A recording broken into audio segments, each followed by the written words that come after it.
Welcome, everyone. I am Harmony Barker, Public Programs Manager at Holocaust Museum LA, the first and oldest Holocaust museum in the United States, founded by survivors. We were founded in 1961 by survivors who wanted to create a safe place to display their precious artifacts, to remember their family members and loved ones who had perished, and to educate future generations on the important lessons of the Holocaust. Today, the museum continues to provide free Holocaust education to students from across Los Angeles, the United States, and the world, fulfilling the mission of our founders to commemorate, educate, and inspire. Thank you for joining us for today's talk, Remembering the Pink Triangle, Identity-Based Violence Against the LGBTQ+ Community Today. In honor of Pride Month, Holocaust Museum LA has partnered with HIAS for a discussion about Nazi persecution of members of the LGBTQ+ community, the complexity of liberation for gay men at the end of the Holocaust, and the ways in which we can challenge identity-based persecution that still exists today. HIAS is the world's oldest and only Jewish international humanitarian agency serving refugees and asylum seekers of all backgrounds. Today, we are joined by Joe Goldman, the Community Engagement Director for the Western region at HIAS. He mobilizes activists, organizations, and lawmakers across California to ensure that displaced people are treated with the dignity they deserve. Before joining HIAS, Joe worked at Maison, a Jewish response to hunger, where he advocated to expand access to the social safety net for vulnerable communities nationwide. Joe holds a BA in political communication and a master's of political management from the George Washington University in Washington, DC. We are also joined by Jordana Gessler, who is the Vice President of Education and Exhibits at Holocaust Museum LA. We are so pleased to have Joe and Jordana here with us to have this important conversation. Before we get started, please note that we will have time at the end of the program for questions. You will be able to ask a question by typing it in the Q&A box at the bottom of your Zoom window. Now, without further ado, I welcome Joe and Jordana. Thank you guys both for being here with us today. Thank you for having me and us. So to get started, Jordana, can you give us some background on the persecution that the LGBTQ+ community experienced at the hands of the Nazis during the Holocaust? What is the Pink Triangle exactly? Yes. So the Pink Triangle actually refers to the system of badging or badges that the Nazis had in concentration camps. So Hitler appointed chancellor in January of 1933. Within a few months, the first concentration camp Dachau was established, and actually the structure of Dachau and the way that it structured the prisoner identification system was then used as the basis for the tens of thousands of concentration camps that the Nazis created during the Holocaust. And so the triangles that were used to identify different groups of people targeted by the Nazis to be arrested were color-coded. And the triangle that was used for men who were gay or identified as gay by the Nazis was pink. And so that is what the Pink Triangle refers to. And so, you know, the Nazis, in addition to Jews, the Nazis targeted several minority groups in addition to Jews for diverse reasons. Some were considered subhuman or asocial based on Nazi racial hierarchy, while others were perceived to be in opposition to the Nazi regime. And though the total number is unknown to historians, various non-Jewish victims were targeted for removal from society, dehumanization, torture, imprisonment, death. And I think it's really important to kind of break apart each of the groups that the Nazis targeted to really understand the ways in which the Nazis envisioned their perfect world. They had an entire racial hierarchy that they designed. A lot of it was very sexist, a lot of it was very racist, a lot of it was xenophobic, and they sort of based a lot of their prejudice on it. So the Nazis actually targeted the gay community for corrupting the Aryan race and carrying a degeneracy that weakened society and posed a threat to population growth. And this is actually the same reasoning that the Nazis used to make illegal interfaith couples, basically. So the Nazis believed that like Jews were degenerate to the Aryan race, and that is why they forbade non-Jews from having sexual relations with Jews.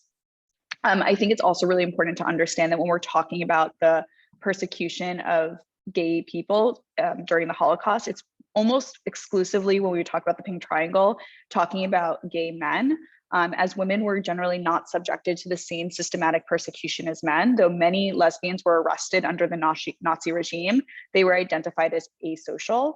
And so they actually were given the Black Triangle in concentration camps.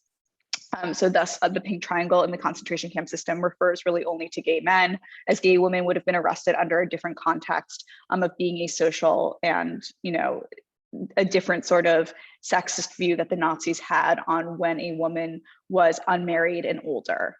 They were then identified as lesbian or asocial.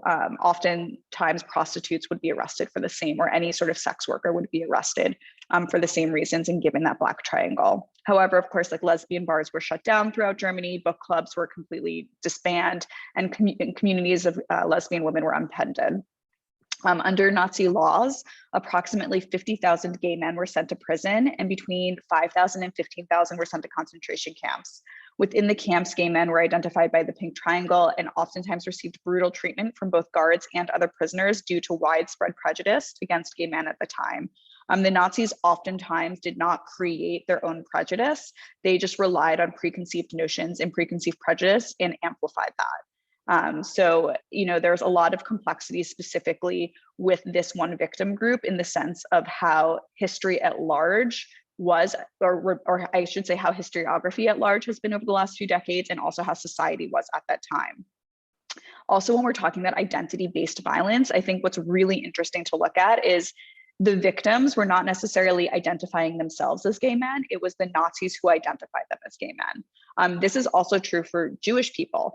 Sometimes there are people who identified as Catholic, but either had 2 or more Jewish grandparents, and so the Nazis identified them as Jewish. So it was not about self-identification. This was all, you know, perceived by the Nazi party, the ruling party, and then pushed onto these victim groups.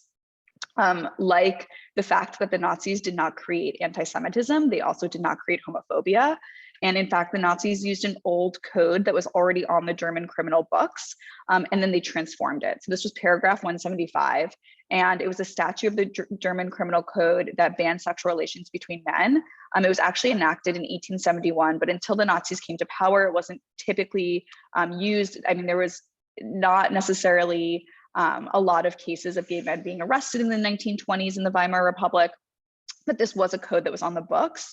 However, the Nazis took it and expanded it in 1934. So as was the case with many other laws that the Nazis created, you know, and other Nazi campaigns to create social outsiders, the Nazis just built on prejudices of previous generations. And I guess I can also like share a little bit more. So just when right now we're like really looking at when Hitler first comes to power in 1933. And it's interesting because homophobia was not one of Hitler's major talking points before he came to power. So throughout the 1920s, a lot of his speeches focused primarily on anti-Semitic commentary against Jews. However, there's a ton of documentation that Himmler, who was one of the top Nazi officials, some would even say second in command to Hitler, that Himmler was extremely homophobic. There's so many sightings of him viewing gay men as disgusting, that he even wanted men who were accused of being gay to be executed. And there's actually a clear parallel in Himmler's thinking with Hitler's views about Jews and sort of like this defilement of the race, and basically branding both gay men and Jewish people as a toxic group that could ruin all of society, that could ruin the entire Aryan race, and was really a danger, not just to a singular person, but to the Volksgemeinschaft, the people's community that the Nazis created and propagated. And, you know, it's also very interesting because there is this purge that took place in 1934, actually in June of 1934, called the Night of the Long Knives. It's also referred to as the Rom Purge. And this is when Hitler, really pushed by Göring and Himmler, ordered a series of executions of Nazi leadership, specifically within the SA under this man Rom. And it was done at first under the pretense of like consolidating Hitler's power, which it definitely did. However, historians do believe that it was also used to kill gay men within the Nazi party, specifically men like Rum, who historians believe to have been a gay man, and anyone who sort of was a follower or friend of his. And there's a ton of historical evidence supporting this. But what's most interesting is that within a week of this purge, Hitler had a public statement that said, quote, "I would especially like every mother to be able to offer her son to the SA, the party, or the Hitler Youth without the fear that he might become morally or sexually depraved." So again, showing that this purge was actually an anti-gay purge within the Nazi Party.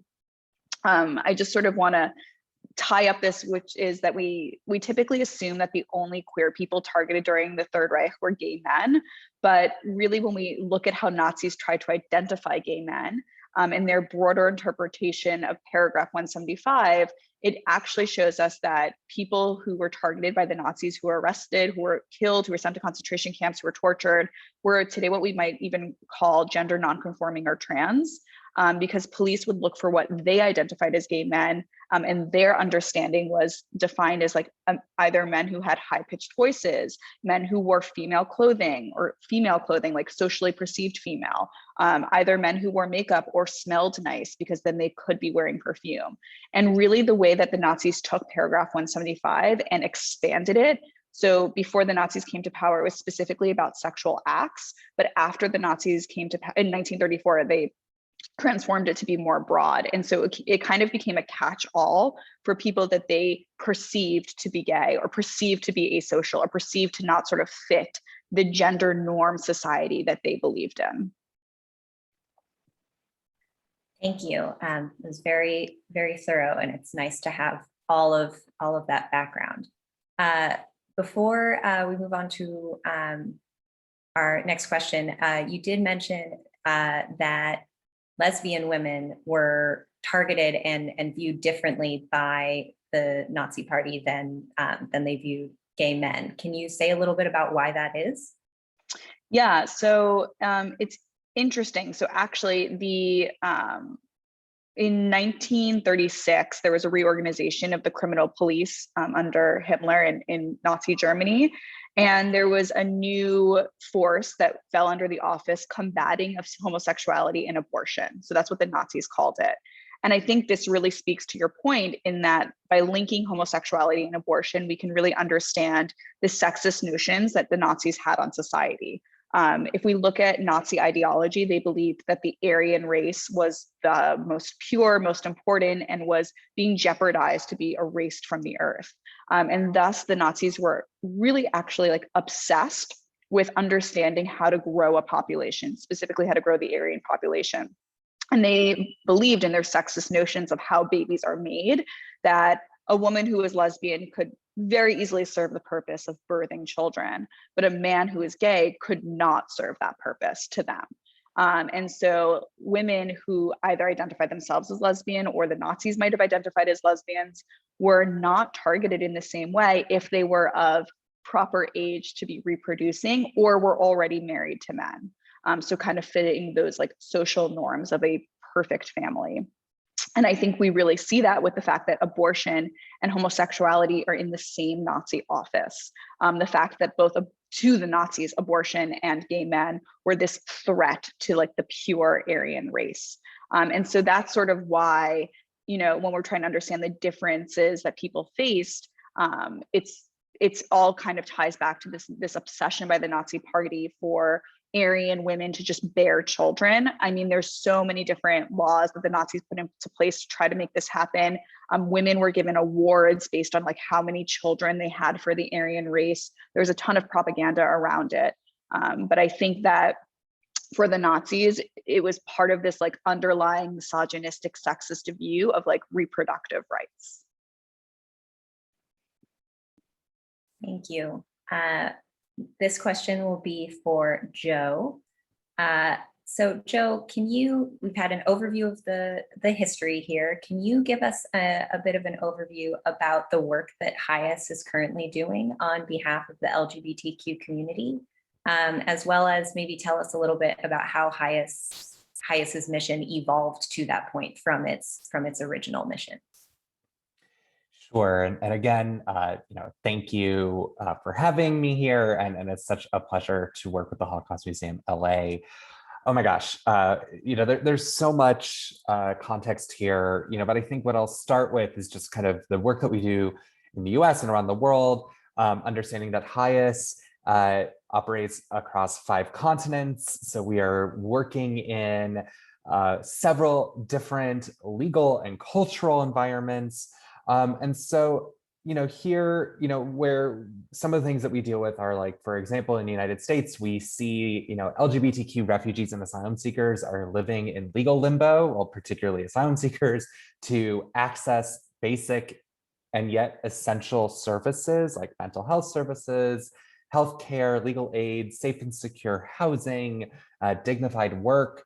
And because the legal systems in each country vary significantly, along with the attitudes and behavior towards LGBTQ individuals, HIAS really shapes its work on a country by country basis. So for example, in Israel, we're making the case of providing, for a well-founded fear of persecution that someone has been persecuted due to sexual orientation or gender identity, and it's really hard to make that case, even in Israel. The courts themselves are often very critical of this claim or display a very simplified understanding of what grounds prove an individual's sexual orientation or gender identity.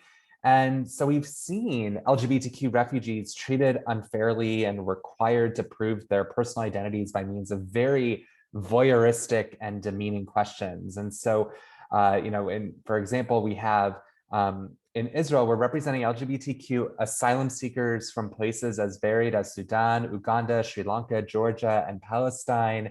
And we had a Pakistani client who was asked during a government interview to speak to what colors of the pride flag are represented by them. I mean, it was absurd. The client had never been part of an LGBTQ community and was unaware that a pride flag even existed, let alone what each color of the flag represented. And this demonstrates a major legal hurdle for LGBTQ refugees and a misperception of the experiences of LGBTQ refugees and asylum seekers of where they come from when fleeing countries where their sexual orientation is often criminalized and punished, and where sharing their identity poses a great risk. And so, and that's just the legal angle. We're helping with connecting folks with culturally competent mental health services, workforce development opportunities, and really making sure that people are able to have that well-rounded approach and support, but also knowing that it will vary depending on where they are, where they're coming from, because as much as there are many, many clients like that Pakistani client who had never been involved in LGBTQ life, there are others who have been. So how did HIAS, first get involved in serving LGBTQ refugees and asylum seekers? It's really critical to acknowledge, and I think Jordana really acknowledges in certain ways too, we've always been serving LGBTQ refugees and asylum seekers since we were established in the late 1800s. But of course, it wasn't until relatively recently that the organization was working explicitly to serve these populations. In fact, I just learned yesterday that HIAS was the first agency to get funding from the State Department to directly serve LGBTQ refugees, which is an amazing and humbling and validation of the work that we do. And especially for me as a gay Jew, something that I'm really, really proud of. So back in 2009, we already were serving about 35 to 50 LGBTQ refugees in HIAS Kenya, in part in response to a dramatic increase in draconian anti-LGBTQ laws in Uganda. And in 2011, we were seeing increases in folks in places like Chad. We were seeing, dramatic increases of people fleeing Latin America over now decade, especially trans women who are fleeing violence. But I think what's really important to think about, as we serve all these different populations, is to take a step back and think about the backdrop of what LGBTQ equality looks like. Because in the United States, yes, we have marriage equality. We are now having transgender youth being used as a political football in several states.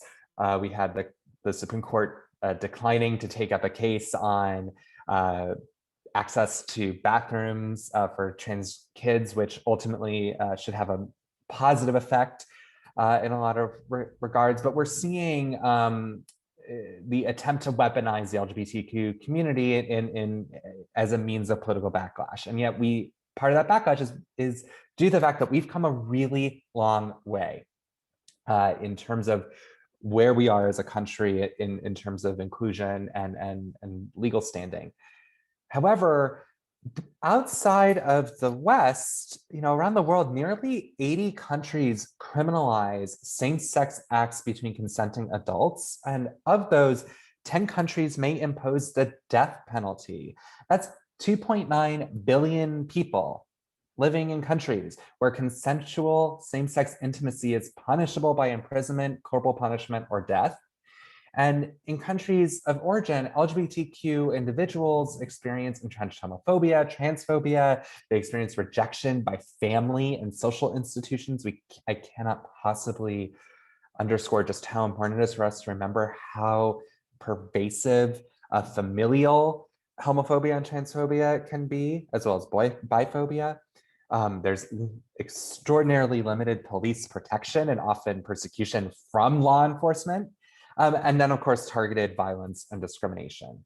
And you layer that on with barriers to housing and employment, lack of physical and mental health care.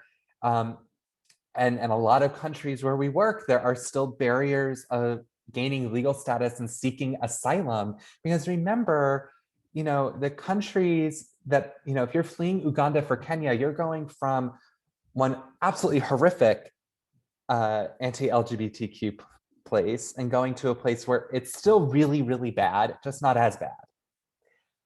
And so, and the other thing too is, you have folks that are fleeing for their lives who are also at risk of gender-based violence because of their gender presentation. Even if they identify as cisgender, they still experience heightened violence because of it. And we have so many countries where the actual adjudicators have no concept of what sexual orientation and gender identity even are and even mean. And so we are really working with so many layers of nuance and context that are really complicated, even though in the United States, it often may feel a little more straightforward because of where we are today. Thank you so much. It's really just, I feel like makes the point that, just because Jordana talked to us about historical persecution and violence, it didn't go anywhere. And it continued down to today, homophobia, transphobia, violent persecution of the LGBTQ community did not begin with the Nazis. It did not end with the Nazis. It is very much something that we're still grappling with around the world today.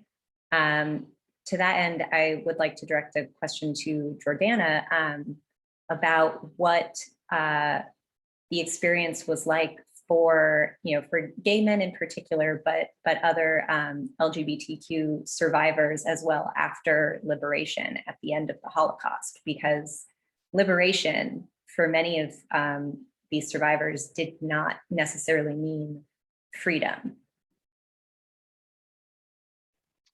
Yeah, and so I guess, there are a few now well-known or known victims of the Holocaust who identified as gay. I think Freddie Hirsch is one of the better known ones, the story of Avian Jaguar. And then the story of Eva Adams, who we actually hosted a program about last week. And the common thread between these three people is that they were also Jewish, and they were murdered during the Holocaust. So for people who were part of the LGBTQ community who were of Jewish identity or Jewish descent, or were also either people with disabilities or people who were Roma, Those were the three groups that were targeted for mass extermination, termed by the Nazis, but mass murder and genocide. For those who were either given the pink triangle or were considered asocial, who did not fit into those three groups, they weren't necessarily mass murdered. Many of them were tortured to death, but others unfortunately remained in the German prison system because of homophobia in society. I mean, the fact that, you know, when you just mentioned about how the Nazis neither started nor ended homophobia or violence against the LGBT community. That's true also with anti-Semitism. It didn't begin or end in the Holocaust. And I think what's really important for us is to not just look at what transpired between 1933 and 1945, but to understand how society reacted and treated minority groups, disenfranchised groups from before or after the Holocaust. And so in the case of victims of either the Black Triangle or the Pink Triangle during the Holocaust, because the Nazis played on preconceived notions, most of those people remained in jail, not because they committed a crime, but because society perceived that they had.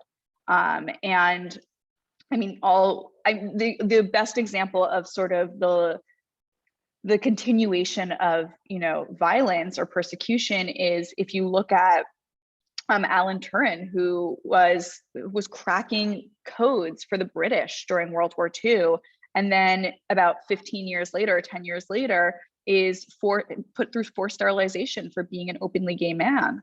And so really just our understanding of this like intensified violence and persecution of these groups, you know, we can't lay everything at the feet of the Nazis. If we just sort of have this conversation and say like the Nazis did all of these bad things, then we're almost erasing like the real issues that we have currently today, which do stem from continuation of just erasing the community from victimhood during the Holocaust. I mean, this is even true in some of the earliest Holocaust memorials in Germany that were established, like at Dachau in you know, the 40s, 50s, 60s. There is no representation for the Pink Triangle, and it's not because they didn't exist. It's because of the way in which society perceived people who identified as gay. And also, queer survivors of the Holocaust were excluded from restitution proceedings for a number of years, which is the process in which the German government agrees to make direct payments to those who endured the Holocaust. And I think it took over 30 years for queer victims to be identified. And so if we always look at Holocaust history within the framework of like 1933 to 1945, or always just sort of lay the destruction at the feet of the Nazis and put the blame there, we're actually missing out on how to build a better world, a more dignified world. And I think this is really important. You know, as at Holocaust Museum LA, our mission is to commemorate, educate, and inspire. And that means inspire a world of human dignity, inspire a world of mutual respect for one another. And whether that's talking about anti-Semitism, whether that's talking about racism, whether that's talking about homophobia, all of these things aren't singularly or only products of the Nazis. And until we start understanding that, we cannot work to fix the community we're in right now. Absolutely. I think it's so important to frame it that way, that historical events are not isolated incidents. They are part of a continuum. I also loved the way that you phrased something. You said, not because they had committed a crime, but because society perceived that they had.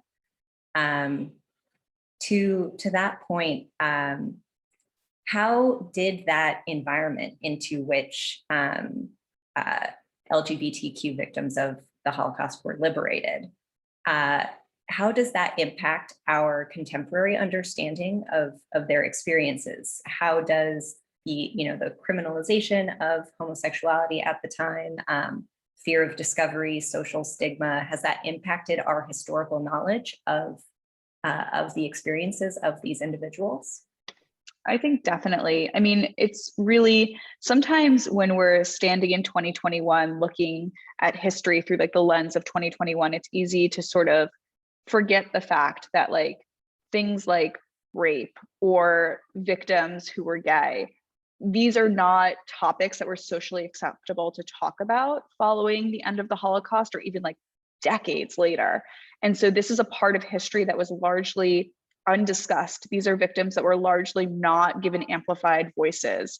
And so it's almost as if it's our it's our responsibility now to really unearth like the true history, the whole aspect of the history, the complete history, because until we do that, we really can't grapple with the implications.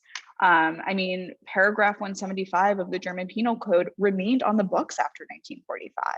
So the fact that, you know, the Nazis really targeted and in a way transformed their society into identifying what they perceived to be gay men, and then that stayed. And that's, you know, part of the work that I think has been done in the last few decades to sort of rectify that, or not rectify, but really to give space to research, to give space to amplifying victim voices.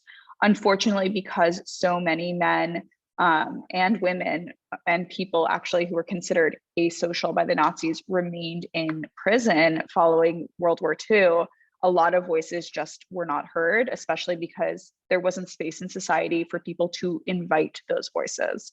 And so I think it's all of our responsibility to sort of unearth that, undig that, and understand the true complexities of what transpired between 1933 and 1945, but the larger responsibility of the globe and of humanity while those things were transpiring.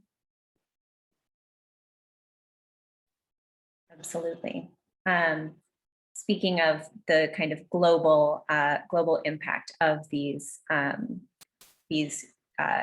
issues, Joe, you mentioned a little bit some of the countries where HIAS does significant work, but can you tell us a little bit more about you know, where are the countries that HIAS is doing a lot of this work, and what are the dangers that are faced by members of the LGBTQ community in those countries? Sure. So, you know, we are serving LGBTQ clients in all 16 countries where we operate, and so, you know, and I think we really covered a lot of the basics of what these folks are experiencing, what they're fleeing. I think I do want to address something that goes to our perception of the Holocaust, how it shapes what we think about today, and it's more a reminder that the laws around refuge and asylum, and I'll also offer a distinction on what those are, but they're very similar in just a few moments. But it's really critical that we remember that the entire refugee and asylum resettlement system was created by the international community in direct response to what happened to Jews in the Shoah and the Holocaust. It was one of the few times that the international community came together and really did the right thing, and did so explicitly because of what happened to Jews. And it's a really powerful and unique moment. It's the 1951 Geneva Convention on Refugees. Both the US and Israel were signatories of that treaty. And I think that's just really important that we remember that the entire systems that we're fighting to protect were created in direct response to what happened to Jews. And that includes LGBTQ Jews who had gone through this horrific moment of history.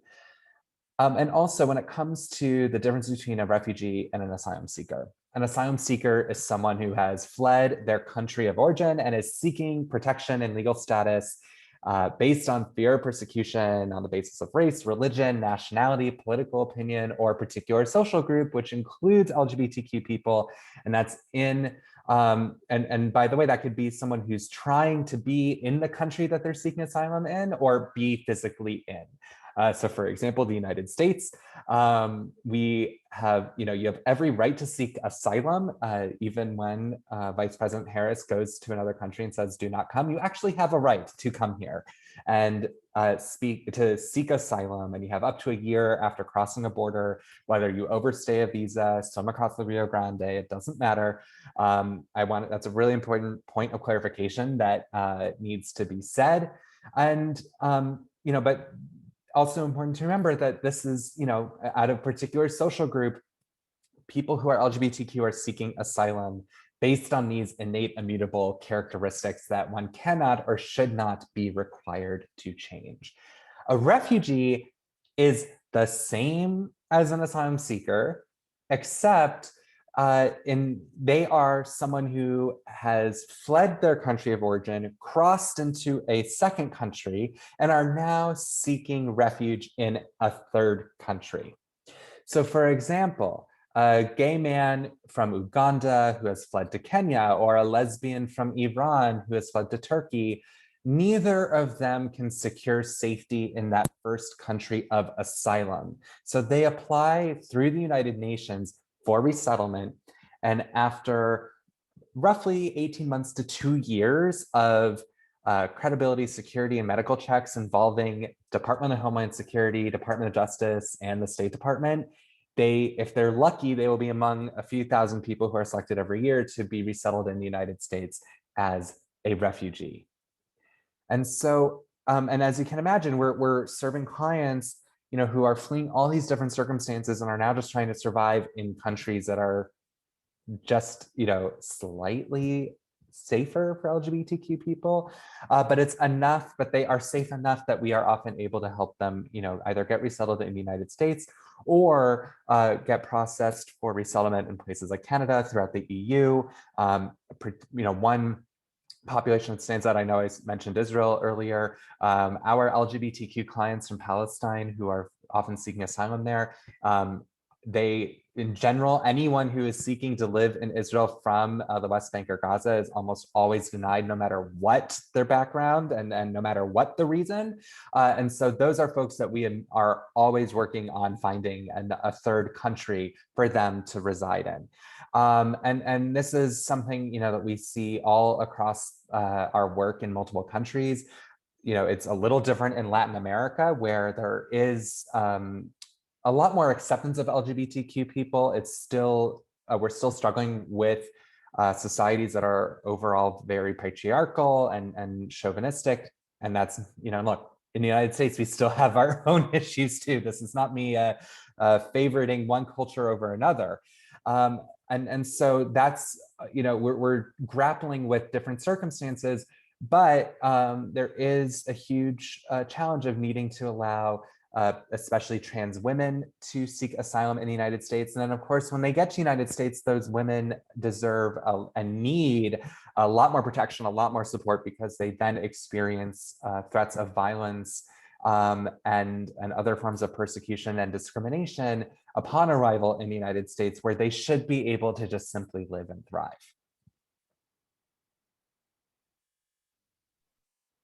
Thank you. One last question for Joe before I open it up to both of you for some closing thoughts. But Joe, for our viewers who might be interested in taking action, in doing something, how can they help support HIAS's work? Always a great question. We have some immediate action items that we can also email to everyone. I'm not sure if I can put them in the chat here. I think the chat just goes to us. You could put things in the chat. You can also give them to me, and I will make sure that they get emailed to everyone watching. Wonderful, wonderful. Oh, here, all panelists and attendees. You'd think after over a year of Zoom, I would have this all totally figured out. So one of the main action items that we're asking folks to do, and I'm going to put it right here in the chat, and we can also send it out later, is asking the Office of Refugee Resettlement, which is part of Department of Health and Human Services, to investigate these, some of you may have seen this, these really horrifying allegations of totally inhumane conditions and abuse at Fort Bliss in Texas, where we're seeing, where we had multiple individuals, including former staff, who have reported that children housed in Fort Bliss, Texas, are suffering and traumatized. They're facing sexual abuse and rampant disease and parasite outbreaks through unsafe food and long waits for medical care. And I want to say, because we're in California, where we also have a number of emergency shelters for unaccompanied minors, we have no reason to believe that the facilities in places as close as Long Beach are going through anything similar to this. And a lot of this has to do with a lot of limitations that are also put in place by state and local governments in Texas. So but the federal government has the power and authority to intervene and see what's going on. So that's the primary action item. Other action items that we'll share include asking the Biden administration to not leave our Afghan allies behind. We've had, and the Biden administration has come out and said that they will help evacuate all those people who are translators, who worked with our military, with our diplomats, and other allies whose lives are definitely going to be at risk upon the U.S. pulling out. But they need to still hear from fellow Americans that this is a really important issue, that we cannot leave a single one of those people or their family members behind. And so that is roughly 20,000 to 100,000 people. The numbers vary. And it's not just for the United States, it's also helping find refuge in other countries. In addition to here, the US has had parallel experiences, especially after Vietnam, with safely evacuating a lot of folks. That's how huge numbers of the vibrant Vietnamese community here in Southern California came to be. So it's a deeply enriching opportunity for us to welcome those who have really stood up to help protect our people. And then, of course, we have so many other opportunities coming up. There's an event next month for how people who are members of congregations can work with resettling refugees, because refugee resettlement numbers are going to go up. So there are a lot of ways to take action, to get involved. Some of them are as easy as just clicking a few buttons, and others are really stepping up and welcoming the stranger. So I'll make sure that all of you can get that. Wonderfully put. To all of our viewers, you now have your homework assignments for the rest of the week to pursue all these links. I'm also sharing HIAS's website generally in the chat for all of you to learn more about HIAS's work. Yeah, and I just shared, I'm so sorry to cut you off, Harmony. My apologies. I just want to say that the link that I just shared should have all the action alerts all in one place. So it's much easier than having to look for all these different links for you. So everything should be on that one page. Excellent. So just one last question for both of you to kind of wrap things up before we turn things over to our audience for questions. To our audience, if you want to start thinking about your questions now, you'll be able to type them in the Q&A box at the bottom of your Zoom window. So for both of you, if you have any general parting thoughts that you would like to share on this topic, we're happy to hear those. But my personal question is, why do you think that we need to have conversations like this one? Why is it so important that we make connection between, things that seem like they happened a long time ago and the work and the persecution that is currently happening today? Why is it so important to connect that history to our present environment? So I think that, it is very easy to think that the Holocaust happened a very long time ago. Of course, it didn't in the context of global history.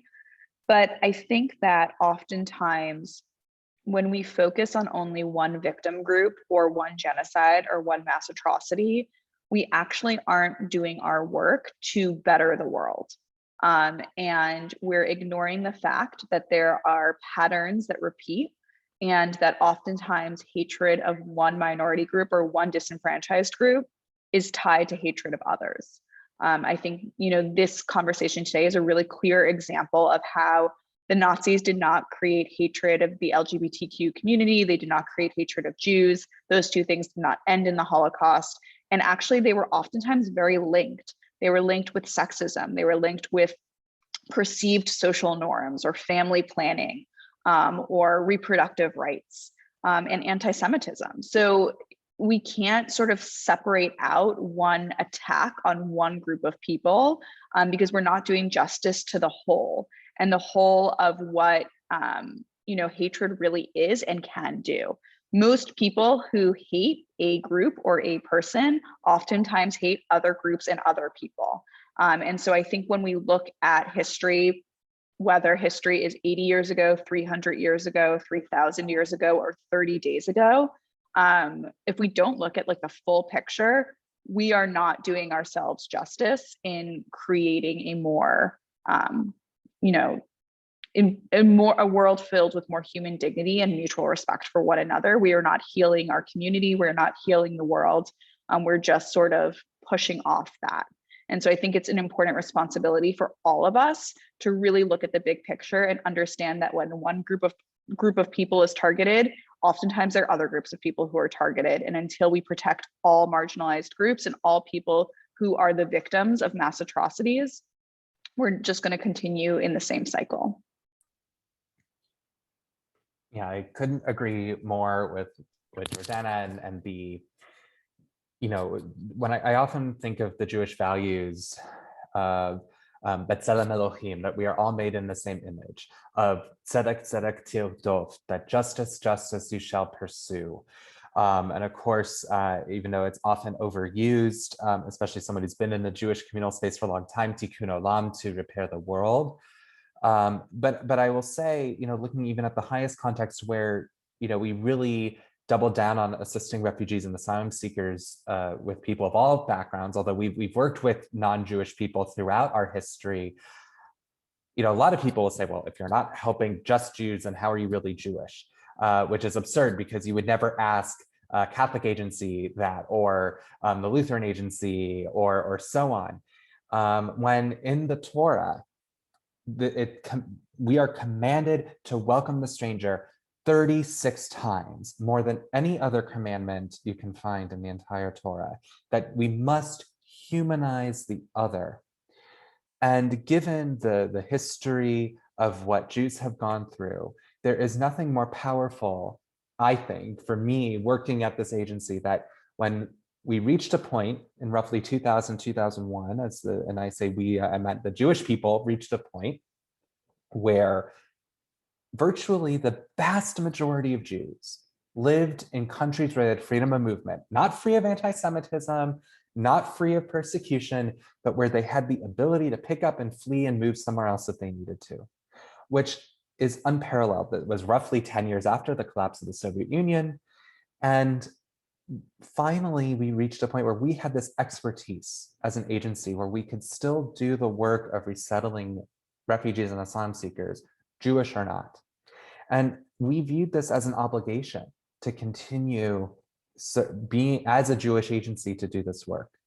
And it really is living out our values. And we say that with the context of having been an agency that not only in many ways self-determinative control over saving the Jewish people from existential threat as far back as pogroms in Eastern Europe, but helping with every wave of Aliyah to Israel and helping build the state.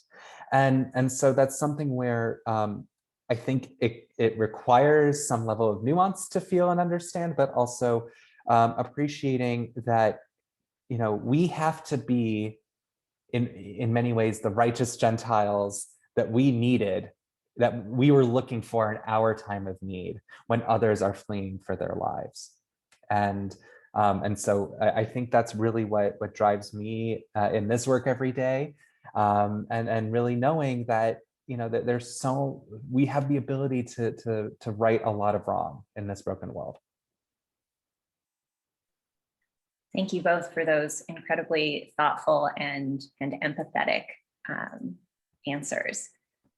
We'll now turn to our audience for some questions. We have a question here from Gary for Jordana. It says, Jordana, can you go into additional detail about the Jewish prisoners' acceptance towards homosexuals at the time? Were they accepted? Where they accepted what was written in the Torah was definitive. Sorry, yeah, I actually think this is a question that both Joe and I could answer. I also want to just sort of note that although there was so in order to study the Holocaust, you really also need to look back in the decades previous to the Holocaust and even see the movement of Jews within Europe, and sort of starting with the emancipation of Jews in France and then following throughout Western and Central Europe. A lot of Eastern European Jews moved west because of liberal thinking and liberal ideas. So you have spaces in France and Germany and Austria where people feel comfortable being liberal Jews, people feel comfortable being secular Jews. And then of course, you also have people who go to those areas because they feel comfortable with their sexual identity or feel that there's more acceptance of their sexual identity. Whereas in other parts of Europe, that doesn't exist. And so even last week when we did our talk about Eva Adams, she fled Poland to the US, not just because she was Jewish, but also because of her sexual identity as a lesbian. And I think she was labeled a radical female. And there was even a Holocaust survivor named Roman Black, who was Polish and didn't come out as gay until he was in his 90s. And so there's such a complexity with identity and understanding time and place, especially in the 20s, 30s, and 40s. That is an important understanding of like questions and victimhood, and who was targeted and why and how people identified then compared to now. Yeah, to add to what Jordana just so beautifully said and covered a lot of what I wanted to say, but I really wanted to address this question when I saw it. There were so much of liberal Judaism, and I use that term broadly, progressive Judaism, reform Judaism, originated in Germany. And you think about, these were folks who didn't care about eating shellfish or keeping Shabbat or any sort of, or observing any sort of kashrut. Of course, there was a blind spot for many when it came to sexuality. But look, we are doing ourselves a disservice if we can't acknowledge the fact that these were complex human beings, and you can be a victim and also hold views that I would say I'm going to go out on a limb and just say they were wrong. And so that's something that's really important to say, especially when you're looking at a huge population of Jews that, again, did not take every word of the Torah literally. And that's something that's really important to address, that there was a huge diversity of Jews, and Jews were a huge part of the LGBT community that existed, especially during the Weimar Republic. And even if you see beyond the Weimar Republic in Austria, and the study of sexuality and so much was driven by Jews. And so I really want to drive that point home, that this was a community that did not have one unified perspective on what the Jewish view was on sexuality in general. Our next question is from Julie. I think this could be answered by either of you. Considering that the Nazi persecution of gay people is not generally discussed very much in things like literature, film, and other media about the Holocaust, what would broadening that conversation around other groups persecuted by the Nazis look like?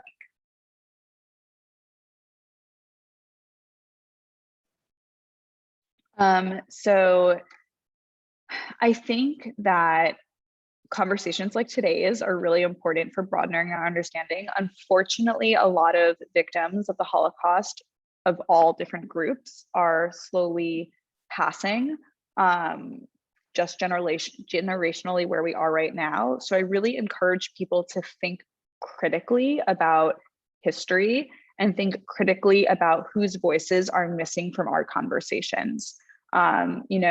This could be said about really anything, and really the historiography of the Holocaust. Like early research of Holocaust history was missing survivor voices. Then the research of Holocaust history that included survivor voices was often only male voices that were present. So the expansion of whose voices are missing from a history, I think, is so critical for all of us to consider, whether we're talking about Holocaust history or any history.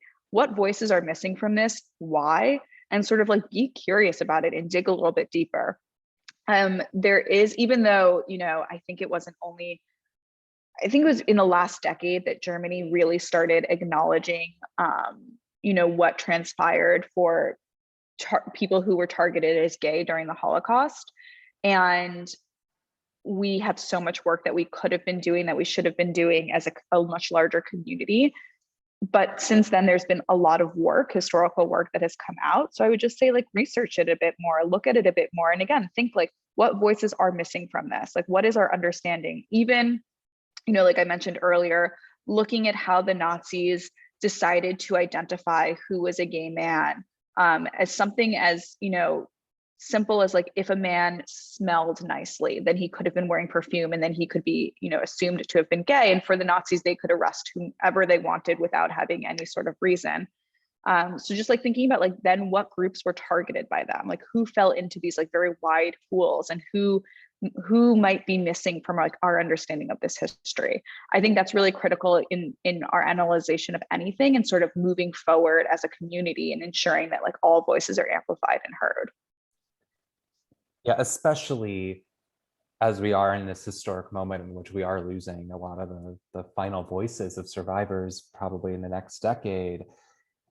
I think we have an obligation, and especially because it's also at a juncture in which there are so many people who don't know any Holocaust history at all, to use this opportunity to elevate the sheer diversity of voices and perspectives that we do have, because I want, in order to make sure it's accessible to future generations as well. I think, many of us have seen the very alarming data of people not even knowing that there was a Holocaust, that 6 million Jews were killed, that millions of other people were killed. And we have a real obligation to see, while we have this alarming data and trajectory, to use this opportunity to completely double down, but also do it in a way that is more honest and inclusive, so that people are aware, and we can stem that tide. Absolutely. I would also just like to add that I think oftentimes film, TV, these kinds of media forms struggle to respond quickly to calls to elevate diverse voices, marginalized voices. So I was just thinking of our program last week with that was about a new book about this woman, Eva Adams, who was a victim of the Holocaust, who was a Polish Jewish woman and a lesbian. Is something that we can do as individual consumers of media, is to support the work of people who are telling these stories. It might not necessarily always be from the big budget, the big budget film director, the big Netflix special, but when you hear of stories like this that are being elevated, to support that work, because that's, sadly in that realm, money talks. If you put your wallet behind those projects, then the people in the C-suites will listen and will produce more things like that. Might be a little more of a practical approach, but I think it can work. And I think it looks like that was our last question from our audience. So on behalf of Holocaust Museum LA, I'll just say thank you to Joe and Jordana for being here and sharing your expertise and your insights with us today. Before we sign off, I want to invite everyone to join us this Friday at 11 a.m. for our weekly virtual Holocaust survivor talk. Survivor Angelina Billauer will share her experience. And next week on Tuesday at 5 p.m., you can join us for a very timely conversation with extremism expert and former FBI agent, Dr. Errol Southers. Dr. Southers will discuss the growing and interconnected threats of anti-Semitism, white supremacy, and domestic terrorism in the United States today. You can find more information about our virtual events on our website at holocaustmuseumla.org. Also, a recording of this program will be available on Holocaust Museum LA's YouTube channel tomorrow. Holocaust Museum LA brings you programs like today's at no charge. If you are enjoying our programs, please consider supporting our work by becoming a member.